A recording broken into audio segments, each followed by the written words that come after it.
उनके पास गोल्ड बहुत ज़्यादा, वो सर्वे करते हैं यहाँ पे गोल्ड बहुत महंगा हो चुका है। हम लोग हम तो एक तोला भी नहीं ले सकते या अफोर्ड नहीं कर सकते। वो अपने पास रखते हैं, सेव करते हैं, फिर उसके बाद वो जब चाहें कैश में कन्वर्ट कर सकते हैं। इसलिए इंडिया को ओबियसली मैं एज अ सुपर पावर देख रहा हूँ कि वो चाह रहे हैं कि एक दुनिया में उनका नाम बने, वो एक सुपर पावर कंट्री बनना चाह रहे हैं। वो हर चीज़ को इन्वॉल्व कर रहे हैं अपने कंट्री के अंदर।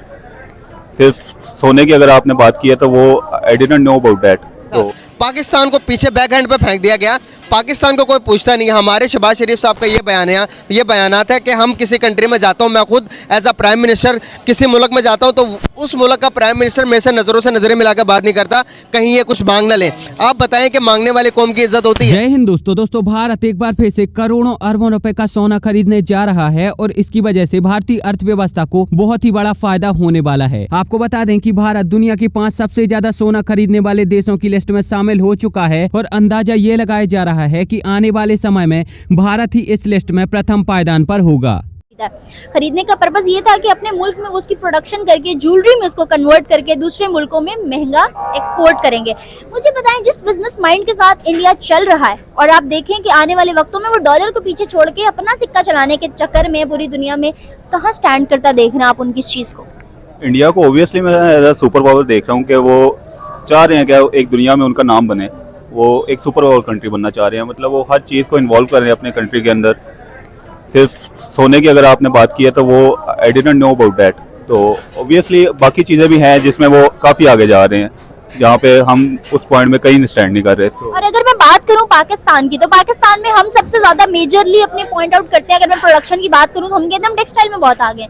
आप देखेंगे नो डाउट हम फैसलाबाद में टेक्सटाइल प्रोडक्शन हमारी हो रही है, लेकिन उसके बावजूद भी आज भी हम टेक्सटाइल में बांग्लादेश से पीछे हैं। इंडिविजुअल प्रोडक्शन और होती है और जो इंडिविजुअल प्रोडक्शन और होती है और जो मुल्क के लिए प्रोडक्शन होती है वो और होती है। अब दरअसल हाल ही में आरबीआई ने ये बताया है कि उन्होंने पिछली तिमाही में तकरीबन 10 टन सोना खरीदा है और अगर हम उससे पहले वाली तिमाही की बात करें तो उसमें आरबीआई ने तकरीबन 40 टन सोना खरीदा है और अगर हम पूरे वित्तीय वर्ष 2022 की बात करें तो उसमें आरबीआई ने तकरीबन 230 टन सोना खरीदा है। अब दरअसल आरबीआई ने अपने फॉरेन रिजर्व में सोने की मात्रा को बढ़ाने का काम साल 2018 से शुरू किया था और तब आरबीआई के पास तकरीबन 560 टन सोना था और अगर हम आज की बात करें तो आज आरबीआई के पास तकरीबन 790 टन सोना है। आरबीआई का यहाँ पर कहना है कि वो भारत के फॉरेन रिजर्व में डॉलर की मात्रा को बहुत ही ज्यादा कम करना चाहते हैं और सोने की मात्रा को बहुत ही ज्यादा बढ़ाना चाहते हैं और इसका कारण ये है कि लंबे समय में भारत की अर्थव्यवस्था को इसका बहुत ही बड़ा फायदा देखने को मिल सकता है। अब देखो, सोने की कीमत तो दिन प्रतिदिन बहुत ही तेजी से बढ़ते जा रही है और ऐसे में अगर आरबीआई बहुत सारा सोना खरीद कर रख लेता है तो इसका फायदा हमें लंबे समय में तो देखने को मिलेगा ही और इसी की वजह से जो हमारे फॉरेन रिजर्व हैं हमें उनकी कीमत में भी उछाल देखने को मिलेगा। साथ ही साथ आरबीआई दुनिया भर में जो डॉलर की मोनोपोली बढ़ रही है उस पर भी लगाम लगा पाएगा। भारत इतनी तेजी से सोना खरीद रहा है कि अब भारत पूरी दुनिया में सोना खरीदने वाले सेंट्रल बैंकों की गिनती में टॉप 5 लिस्ट में आ चुका है और अंदाजा ये लगाया जा रहा है कि आने वाले समय में भारत ही इस लिस्ट की प्रथम पायदान पर होगा, क्योंकि आने वाले समय में भारत के फॉरेन रिजर्व में जो सोने की मात्रा होगी वो 800 टन से भी ज्यादा की हो सकती है। हाल ही में उदय कोटक, जो कि कोटक महिंद्रा बैंक के एक प्रमुख व्यक्ति हैं और एशिया के एक बहुत ही बड़े बैंक बिलियनियर हैं, उन्होंने भी डॉलर को लेकर कुछ अपना इस प्रकार का बयान दिया था जो कि भारत के लिए काफी ज्यादा चिंताजनक है। हालांकि केवल सोना खरीदने से ही आरबीआई भारत के फॉरेन रिजर्व में डॉलर की मात्रा को कम नहीं कर सकता और इसके लिए भारत सरकार को दूसरे देशों के साथ रुपए में ट्रेड करना होगा और इसको बहुत ही तेजी से बढ़ाना होगा, तभी जाकर हम अपने फॉरेन रिजर्व में डॉलर की मात्रा को कम कर पाएंगे। क्योंकि डॉलर की वजह से अमेरिका पर भारत की निर्भरता बहुत ही ज्यादा बढ़ जाती है और भारत को 24 घंटे ये खतरा सताता रहता है कि अमेरिका कहीं कुछ गलत ना कर दे। और फिलहाल तो भारत के विकास में भी डॉलर एक बहुत ही प्रमुख जरिया बना हुआ है।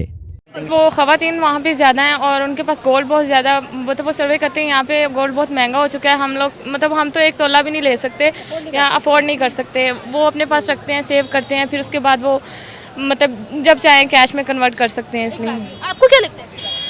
मुझे भी सेम यही लगता है कि जैसे वो कह रही है रज़िया, तो हाँ जी इसी तरह ही है कि उनके पास आबादी ज़्यादा है, गोल्ड ज़्यादा है, हमारे पास नहीं है और हम लोग अफोर्ड भी नहीं कर सकते इस वजह से कि वहाँ इंडिया में। अच्छा, ऐसे है कि आज हम ये भी सवाल है कि आपको क्या लगता है कि अगर एक कंट्री जो है वो मैक्सिमम गोल्ड होल्ड कर रही है तो आपको क्या इसका मतलब ये है कि वो कंट्री खुशहाल है, वो उनकी इकोनॉमी स्ट्रॉन्ग है जिसकी वजह से वो अफोर्ड कर सकते हैं? जी जी, वो खुशहाल है और वो स्ट्रॉन्ग भी है, हमसे ज़्यादा स्ट्रॉन्ग है।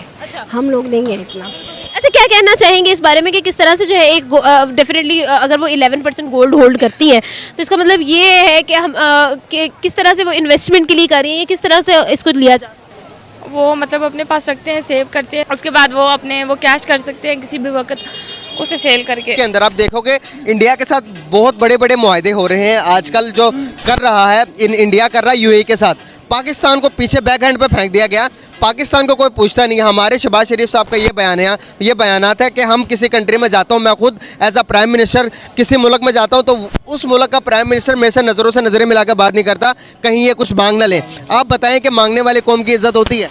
मांगने वाली कौम की इज़्ज़त नहीं होती, लेकिन जो हमारे हुक्मरान है वो अपने मुल्क की इज़्ज़त बना सकते हैं, लेकिन जो हमारे आज के हुक्मरान है वो अपने मुल्क की इज़्ज़त नहीं बना सकते। वो जिधर जाता है वो यही शो करने पहले ही शुरू यही करता है, शुरुआत इस चीज़ से करता है कि मैं मांगने आ गया हूँ। कहता हूँ कि भारत अगर सुपर पावर गोल्ड से ही नहीं जा रहा आगे, उसने मतलब हर स्टेप उठाया हुआ है। मैंने पिछले दिनों में एक बात शेयर की थी आपसे कि मतलब वो हर चीज़ के बारे में ऊपर जा रहे हैं। गोल्ड है उनका जो है एक प्रोजेक्ट है, उनका एक बिज़नेस है, जैसे वो बिज़नेस को चलाते हैं। अगर हमारे पाकिस्तान की बात की जाए तो यहाँ पर एक जगह गोल्ड पड़ा हुआ है तो उसी जगह पर पड़ा होता है। वो क्या करते हैं, अपना गोल्ड उठाते हैं, लोकेशन चेंज करते रहते हैं। उनकी सुपर पावर की वजह ये होती है कि वो मतलब अपने जो है गोल्ड को देखते हैं, उनकी रियलिटी निकालते हैं, उनके जो सिचुएशंस होती हैं तमाम पॉजिटिव करते हैं अपने वो गोल्ड के बारे में।